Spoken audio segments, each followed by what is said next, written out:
Hey there YouTube, it's PC the Unicorn. RWBY is a show filled to the brim with a cast of enjoyable and engaging characters that have only grown with each new volume. While many of these characters have gotten their moment in the spotlight and have received fantastic character development, some characters unfortunately haven't gotten the attention they deserve.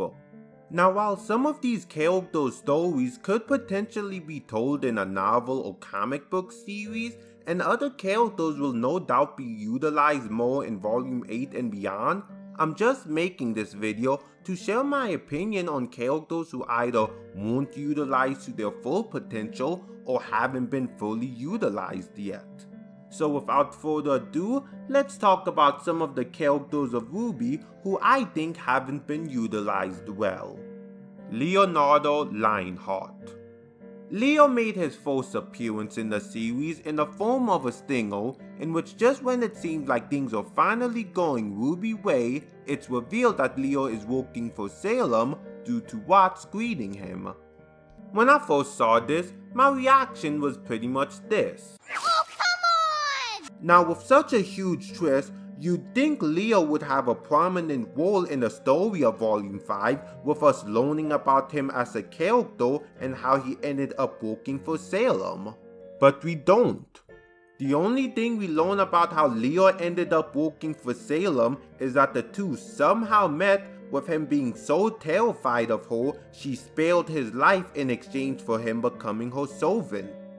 And after the first two episodes, he pretty much disappears and doesn't start appearing on a regular basis again till episode 10 when the volume is almost over.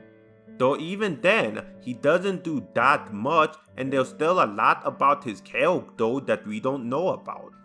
Like, the fact that one of Ozpin's closest friends became a servant of Salem should have really been explored more.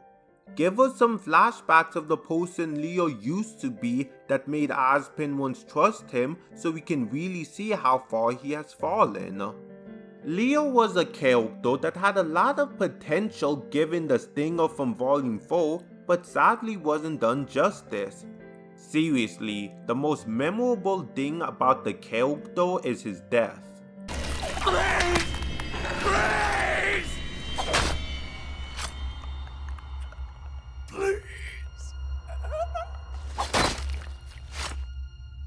Sienna Khan.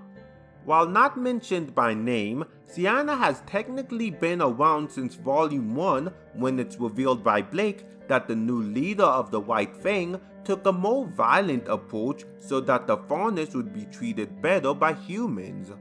Now Volume 4 revealed to us that Adam planned on overdrawing Sienna so that he could take control of the White Fang. Similar to Leo working for Salem, you would think this would be a big plot point in Volume 5, yet it wasn't. Though as bad as Leo got screwed over, Sienna was screwed over even worse. Sienna makes her official appearance in the second episode of Volume 5 and she serves as an interesting contrast to Adam. Now a lot of people complained about how RWBY quote-unquote ruined Adam and how he went from an anti-hero who wanted to help his people to a crazy ex-boyfriend, but it's clear that he was never meant to be that. The character people wanted Adam to be was Sienna, since the episode illustrates that while she will fight for the Faunus and not let humans push them around, she recognizes that what Adam did crosses a line. She's honestly a very interesting character to watch due to her ideals and how they contrast with Adam's delusions. Yet 5 minutes after her appearance, she gets killed, and apart from some mentions by name and appearing in Adam's character short, that was the end of her story. Now while I wasn't initially mad about her death, looking back on it, killing her was a bad move. The show introduces this very interesting and engaging character that it has hinted at for years, but then kill her off after 5 minutes of screen time. That would be like if Quo was killed 5 minutes after his official debut in Volume 3, even though he was hinted at in the first 2 volumes. Seriously, People were so upset about Sienna's death and wanted more of her that RWBY added her in Adam's character sheet along with making her a character in Amity Arena. Maybe I would have been fine with her death if they actually did more with her character, but because they didn't, she qualifies for a spot on this video. Emerald and Mercury. These two are basically an item pair, so I can't talk about one without talking about the other. Hiding in the shadows in the post-credit scene of Volume 1, the two officially debut in the Volume 2 premiere. While at first they may seem to be regular teenagers, their true nature is revealed when the pair kill Tuscan and act very nonchalant after accomplishing their goal. Now compared to Leo and Sienna, these two have definitely been utilized much better. Though I think it would have been nice to see more of their interactions with Team RWBY and Juniper before the fall of Beacon.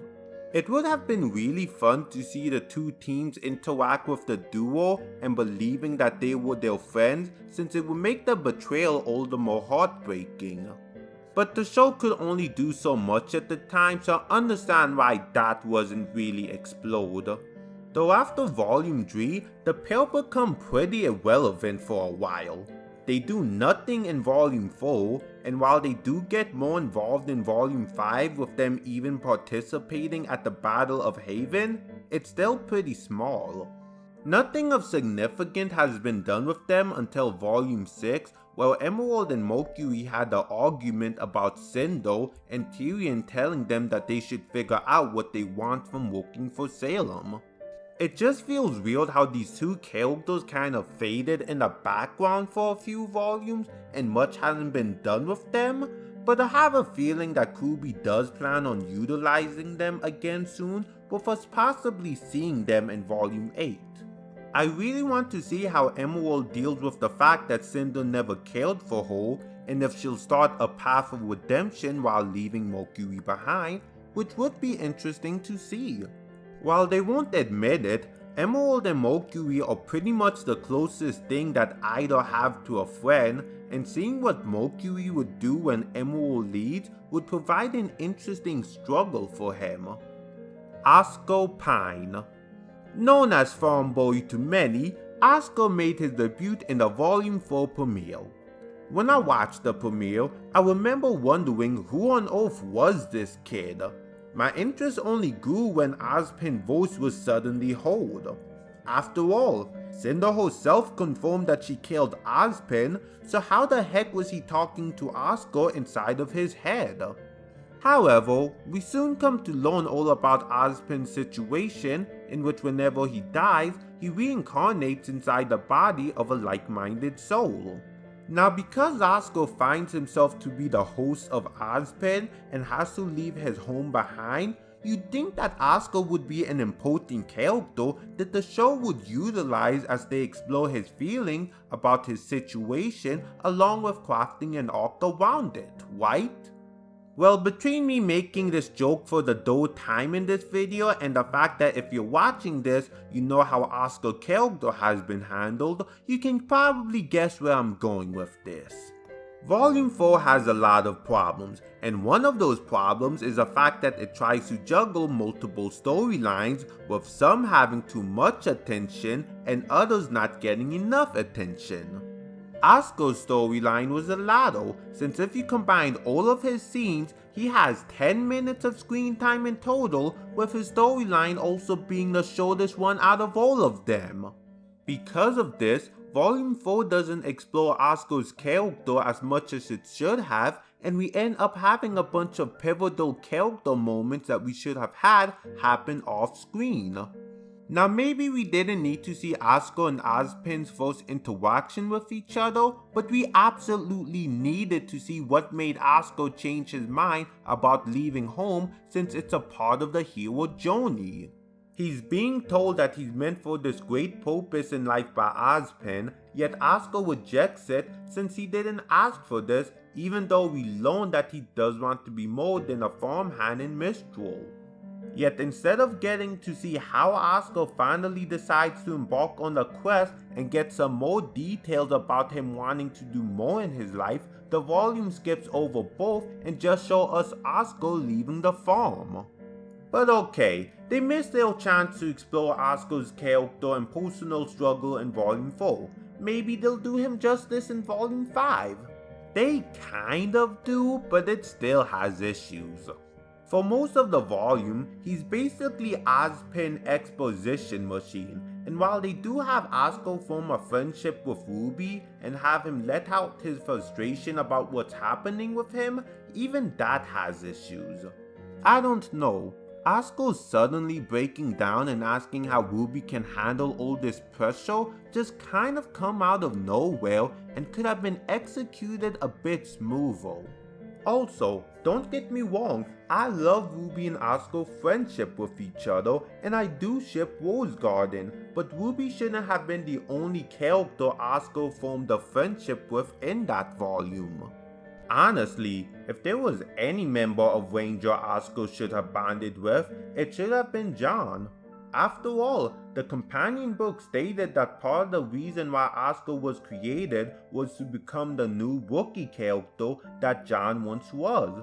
So it would have been nice to see the two bond with each other and John giving Asuka advice about his situation since he knows what's it like to be in over his head and feeling like he's not as good as everyone else. The fact that we didn't really get to see Asuka form relationships with characters beside RWBY and Ozpin really make John lying in Volume 6 about the team not being the same without him come off as pretty hollow. Though that may also be a part of RWBY's overall problem of not having as many characters interact with each other as they should, but that's a discussion for another day.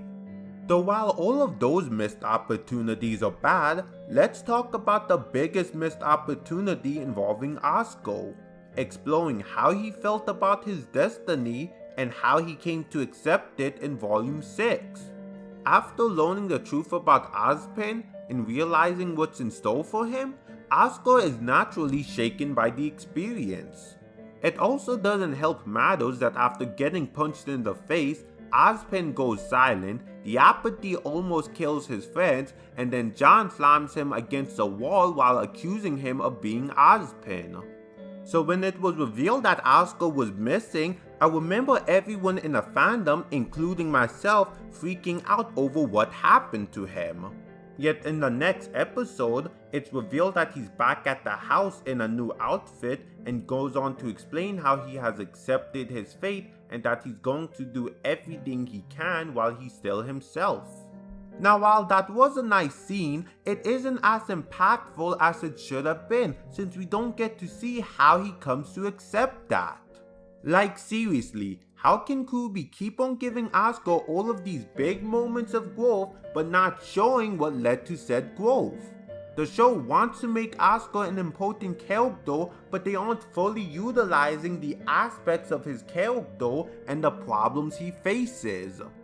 Now RWBY has taken the first steps to actually utilize him more, as we've seen in Volume 7. He gets some great moments with Ironwood, such as their conversation about how important humanity is and how he confronts him in the finale in order to convince him not to go through with his plan. There's also nice smaller character moments, such as it being revealed that Asuka and John seem to watch movies together, and how Yang casually leans on Asuka with him being surprised by it. His bumbling scene with RWBY was also pretty cute and actually really helped me warm up to Rose Garden. However, I do think more still could have been done with him in Volume 7. Exploring more of his dynamic with Ironwood would have been nice since Ironwood shooting Asuka would have been even more emotionally painful. I also found it weird how he wasn't around for his friends officially becoming huntsmen, and I think seeing more of him being uneasy with RWBY's decision to lie to Ironwood would have been nice, but this is still better than what the last 3 volumes have done with Asuka. Now with how Volume 7 ended, with Asuka being stranded in Mantle with no one but Ozpin to rely on, Volume 8 provides the perfect opportunity to finally give Asuka the attention he deserves. We may even get some much needed flashbacks, such as his first conversation with Ozpin and how he decided to finally embark on this quest in the first place. So those are the characters from RWBY who I feel have been underutilized. What did you think of my choices? Are there any characters from RWBY that you feel are underutilized? And if so, how are they underutilized exactly? Let me know in the comments below. And as always, make sure to subscribe to my channel, like the video, and click the bell so you'll be notified when I make a new video. If you want to follow me on social media, you can find the links for them in the description box below. Until next time, this is PC logging off.